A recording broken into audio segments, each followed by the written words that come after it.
Hi, I'm Shari Berkowitz of the Vertical Workshop, and today let's work on double leg kicks. Actually, part one, because we're going to take a deep dive into double leg kicks. The first most important thing to consider in double leg kicks is, what does the pelvis do? That's when we can come to injury to the low back. So, as we set up, right away, we have to pull low abdominals in and rotate the pelvis neutral. That's hip points and pubic bone level with each other, but no one of the three into the mat. If you're pressing all three into the mat, that's probably sway back. And if you're digging your pubic bone into the mat, that's posterior tilt. We want hip points and pubic bone level with the mat, no one of the three touching, and it's actually pubic bone in the direction of the mat.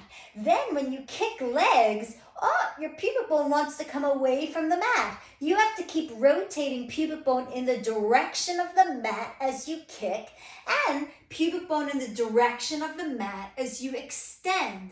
Pubic bone in the direction of the mat as you kick, deep low abdominals, and pubic bone in the direction of the mat as you extend. So no matter what you're doing, you're constantly working to have that neutral pelvis. So that's A number one. When we don't cue what our clients need to do with their pelvis in this exercise, and anyone where they're facing the floor or their abdomen's facing the floor, that's when we run the risk of our client falling into anterior tilt and then straining their lumbar spines. So pubic bone in the direction of the mat. Rotate your pubic bone towards the mat, not press your pubic bone into the mat, because that causes a whole lot of other problems. So reach out to me if you have questions about this, and practice that as part one of your double leg kick focus.